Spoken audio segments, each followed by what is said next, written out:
Hello guys, Robot1 here, coming at you with a new Yu-Gi-Oh video of my 25th place Brotherhood Regional Pendulum Magician deck profile. Now, Pendulum Magicians for me, they are a very fun deck in my opinion. They are very interesting for me to play, and I've always liked the archetype since it came out through the original starter deck when playing Odd Eyes Magicians.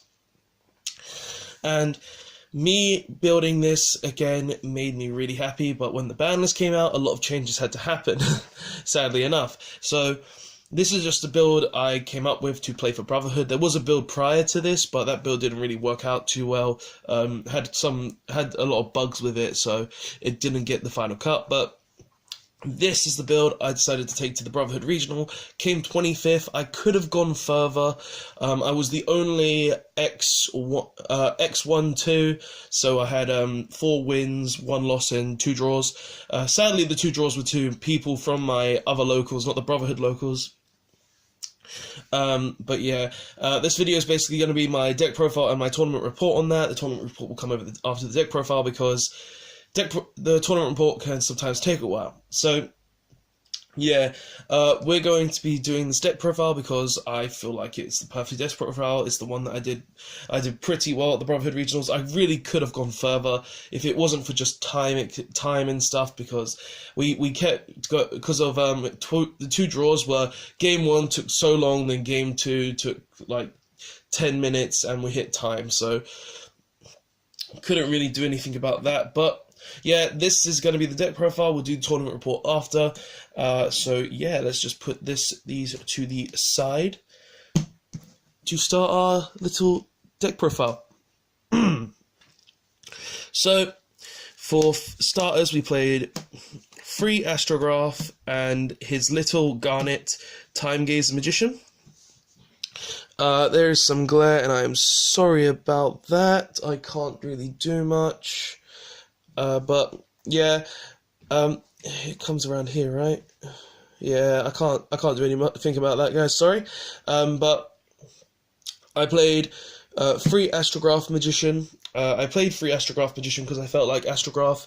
Well, you have to really play Free Astrograph Magician now because it gets to your Electromite really fast.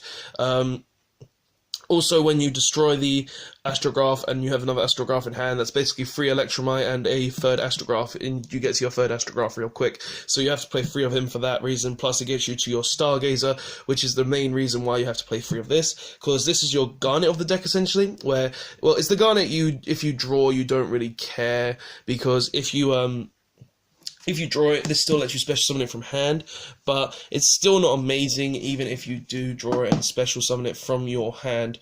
So he's your Garnet. You play 3 of him. You play 3 of the Astro and 1 of the Garnet. Your Stargaze Magician, just because he is the main way to get into your Electromite, which you do need to get into. But yeah, 3 of each, 3 of these. Then we played 3 Chronograph and 1 Time Gazer. Again, he's the same as Astrograph, but a lot weaker, whereas if you destroy him, you get summon the Stargazer or from hand or deck as well. But he can't, if you would summon him, you don't get a search, you just get special summon an additional monster from hand, which isn't great, to be honest with you. It's not the best monster to have out of the 2, so if you open up both of them, you really want to have Chronograph in the scale and activate to summon Time Gazer, and then use Astrograph effect to search Chrono, but you really would prefer to have the Astro over the Chrono at any point in time, just because Chrono isn't the greater one. It's definitely Astrograph, which is the better one, plus Garnet again. Sadly, this deck does play quite a few Garnets as well, guys, but you can't really do much about that.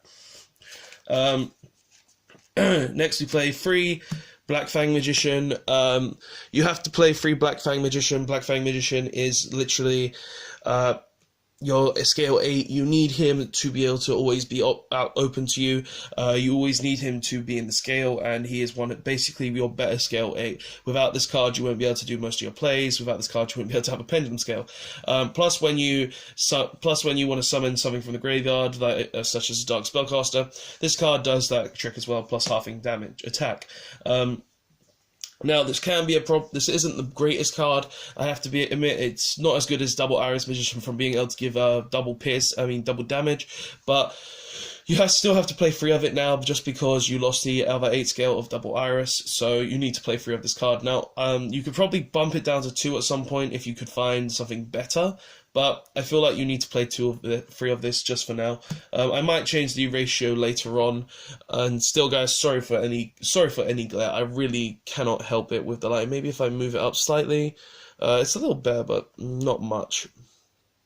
All right. Next, we play 3 Purple Poison Magician. He's literally the best magician. You have to play 3 of him. I'm not really going to go into explaining him just because he is the best magician. You have to play 3 of this magician no matter what. He's literally like, oh, you have something I can't destroy. I can't get around, so I'm just going to destroy it instead. Oh, you've got that Unending Nightmare, I'm going to destroy it. Oh, you got that Anti-Spell Fragrance, I'm going to destroy it. Basic thing with him, he's just the main destroyer of the deck. Next, we played 3 Harmonizing Magician. She isn't as amazing as you think anymore. Like, when we lost Iris Magician, she kind of became a little lackluster. She isn't the best anymore. She's not like the greatest magician where if you summon it, you kind of just have the game around your finger, but she's basically just an extra for you now, because I usually don't end up even using her to Synchro Summon or XC Summon. I usually sometimes just end up leaving her on the board as nothing, as just a defense. And she's not the greatest anymore. She's alright up 3. You still have to play 3 of her because you've lost that 8 scale. But the fact that you've kind of lost some of your plays with her, it's kind of sad, and it's like she's still really good, but she's also not amazing anymore, which is kind of sad, to be honest with you guys, because she's always been really good, a really good card. But her boosting effect comes in clutch. It came in clutch during the day. 3 Wisdom Eye. You have to play 3 Wisdom Eye at all times, no matter what you're playing. You always must play 3 Wisdom Eye.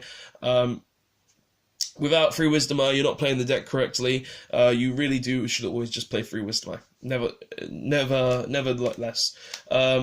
Then 1 Dragon Pit Magician. I play 1 Dragon Pit Magician, purely because he is a level 7 that you can summon off Harmonizing, and he is also an MST, which is really, really good at times. Like, if I need an extra 7 and I summon Harmonizing, then I can just summon this from deck with Harmonizing's effect, and then make the Odd Eyes Absolute Dragon, or any other rank 7 that I may want to play later on in the game.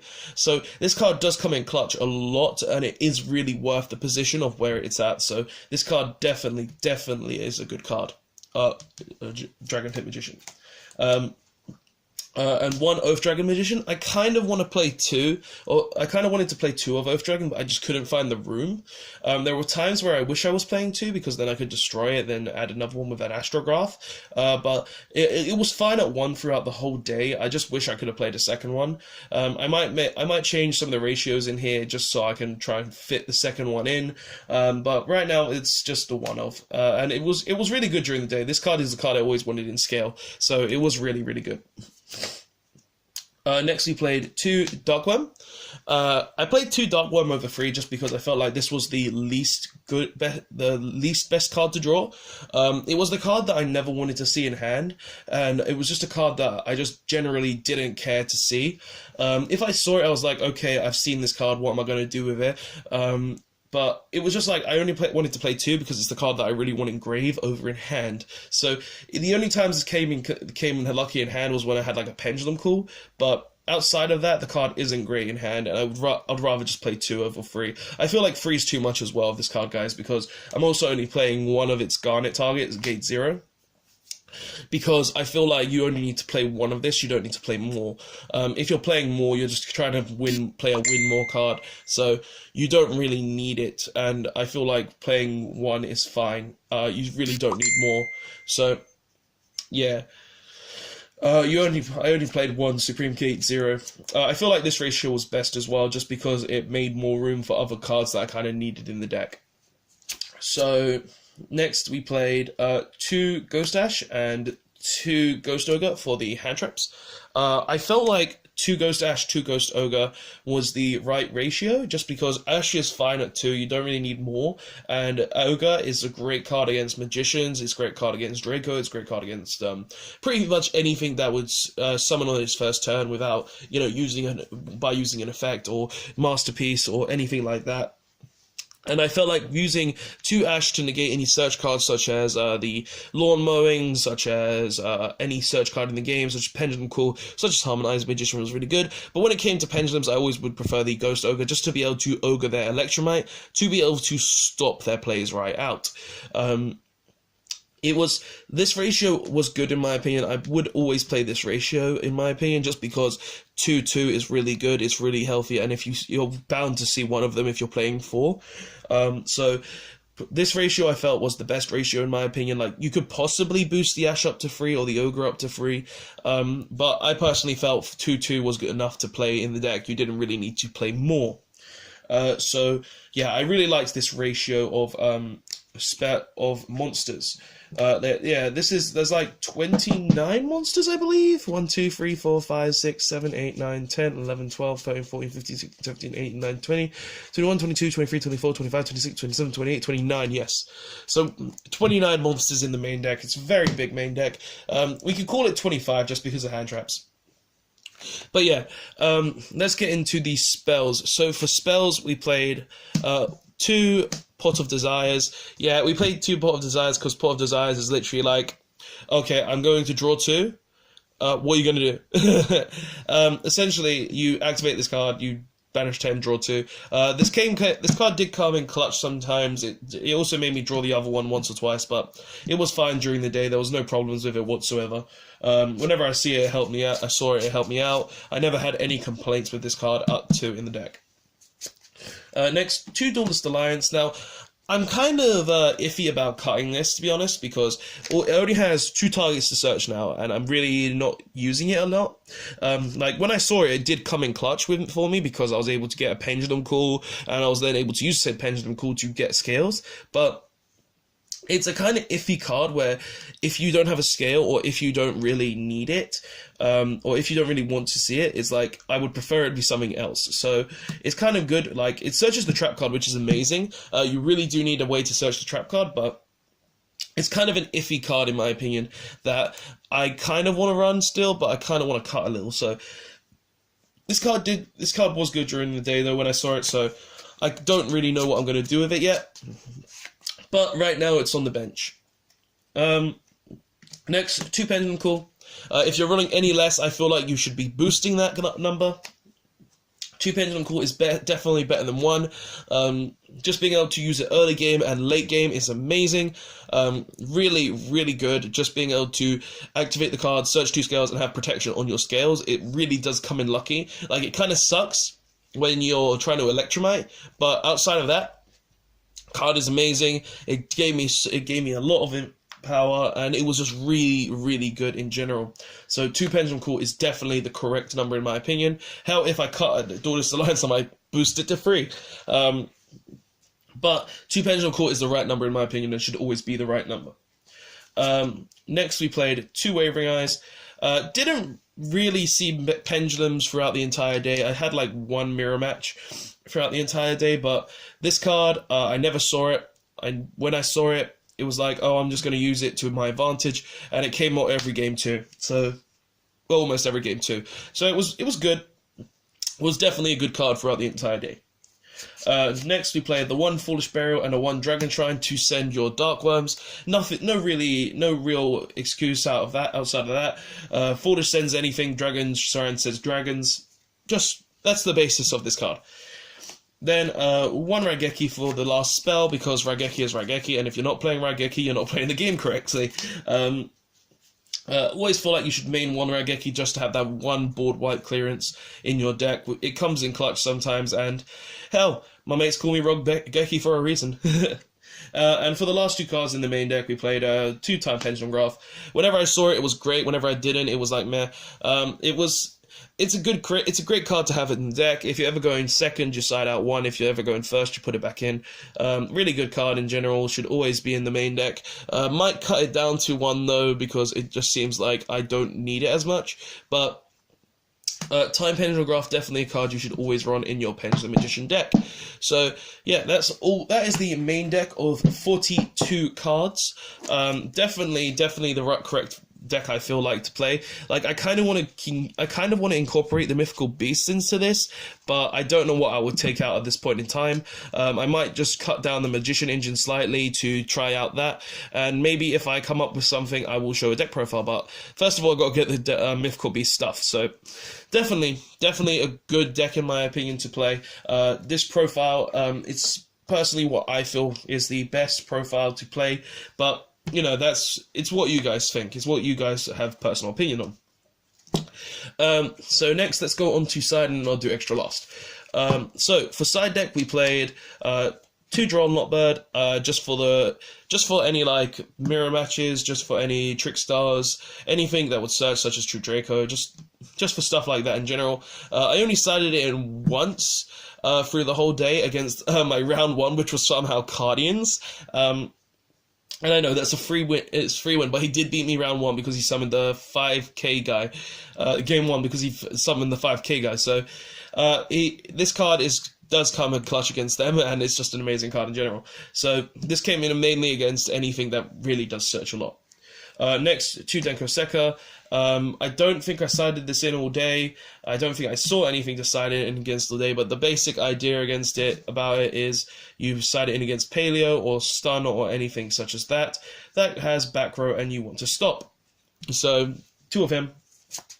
2 Kumongus. Now, I'm playing 2 Kumongus over Gamecill purely because it is a level 7. And the fact that it's level 7 really helps in my rank 7 plays, where I do Absolute, Link Absolute away, then put a Vortex on board. So I felt like playing this over Gamecill would be a lot better just because of it's a level 7, and it's got a bit more attack as well, which can help me with my Dark Rebellion plays. So this is really good in the number I chose, I believe. Next, 2 Chaos Hunter.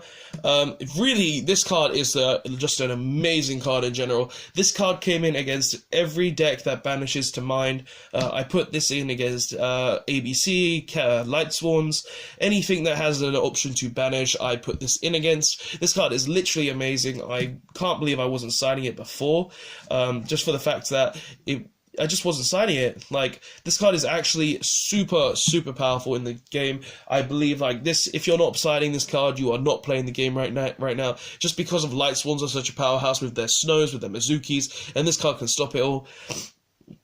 And the only reason this card ever left the board was because my opponent had a flipping board wipe at the time, and I couldn't deal with it. So, Chaos Hunter is definitely an amazing card to play. So, Chaos Hunter, you're definitely staying in my side deck for the rest of this format, just because of what you can do. So, 2 Chaos Hunter. Then 1 Wavering Eyes because of it's the 3rd Wavering Eyes, and you know, got to side a 3rd for those Pendulum Mirrors. Can't do anything about it. Then finally, it is. Then 2 Cosmic Cyclones, just for any back row decks that I need to deal with if I feel like my opponent's siding in evenly matched. Not evenly matched. Anti-Spell Fragrance, or Unending Nightmare, just purely because of those reasons. You really should be playing them. Then 2 Dimensional Barrier. Didn't really come up all day. I've sided it in against 1 Light Swarm player. No, the mirror match once. I didn't really side it in against Light Swan because there was really no point to side it in against Light Swan. I kind of wanted to, but I couldn't find the space, so what you're going to do? But Dimensional Barrier, it's a going first card. If you play it, you play it. If you don't, you don't. It's a good card nonetheless, and it gives you a turn against Pendulums, which is really, really nice. Then finally, 2 Evenly Matched, which is just pure game on that front. You're just getting rid of your opponent's entire board to play the game. That is the side deck. Let's go on to the extra deck, because that's just the side deck in general. So for extra deck, we played the 1 Brotherhood token because we were at the Brotherhood Regional. Put that up there. We played 2 heavy metal foes Electromite. I feel like 2 heavy metal foes Electromite was the right number. 3 is too much. 2 is the right number in my opinion, and 1 is too little.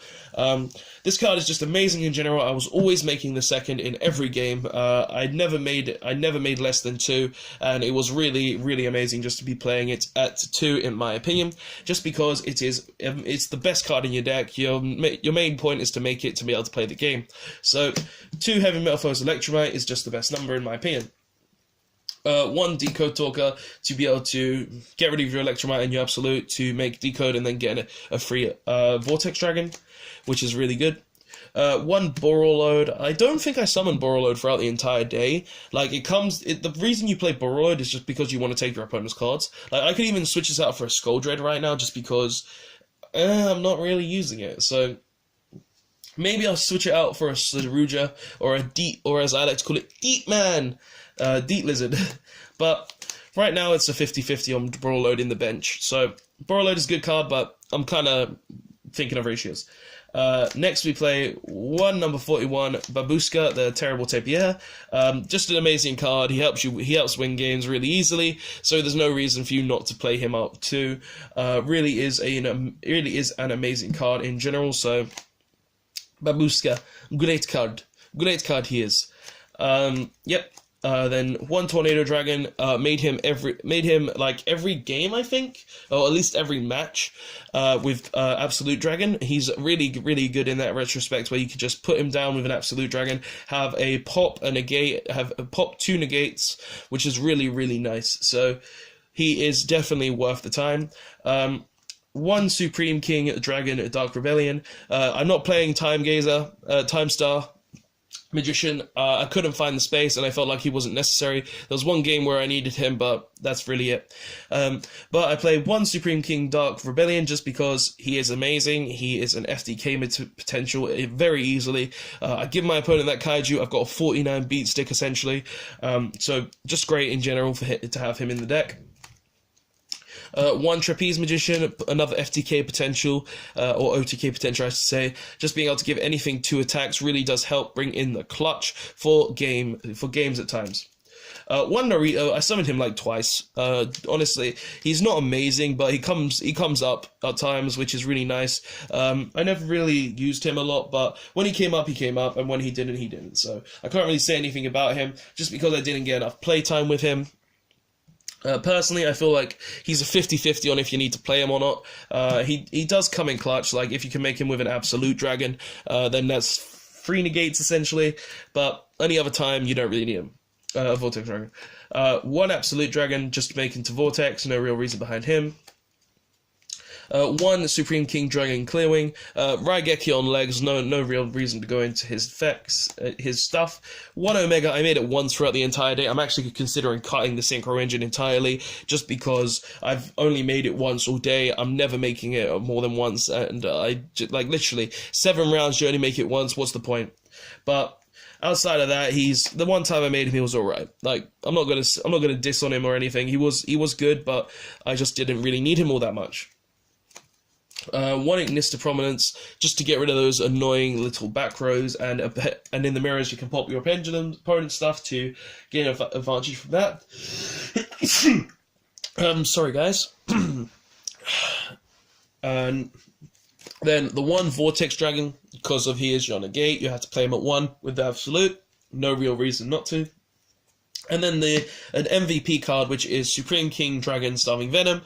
He is just amazing, being able to copy any monster's effects, being able to give everything piercing. He's literally an MVP card in this deck. If you're not playing this deck with him, you are playing this deck wrong, my friends. You need to play 1 Starving Venom at least.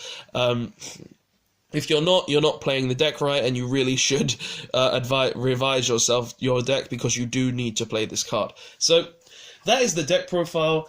I feel like this deck profile is actually the best deck profile out there. Obviously, there can be better times. Like, this is just my opinion. But I feel like out of what I've done and what I could have done with it, like I feel like if we went into Game 3, those draws, I would have probably won, just because of I'm able to swarm the board and gain massive advantage.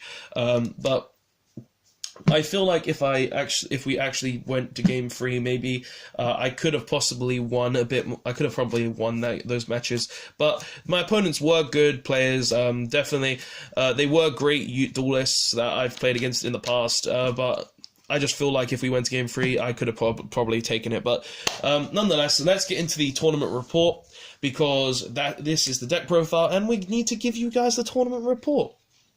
So, I'll list the duels and what happened, and then I'll tell you how the event was. So round 1 was Guardians. I lost game 1 purely because he summoned the 5k guy, and then game 2 and 3 I just destroyed him. Round 2, ABC invoked. The guy wasn't really good with the deck he was playing, and I know that isn't something, but he did take game 2 from me because he just drew grass every single game. And drawing grass every single game, guys, what you gonna do? But it was 2-1 to me in the end. He made the boards, he just wasn't able to finish them. And the only time he could have really beaten me really easily, I had the Evenly and the Raigeki, so he couldn't really do anything to stop that.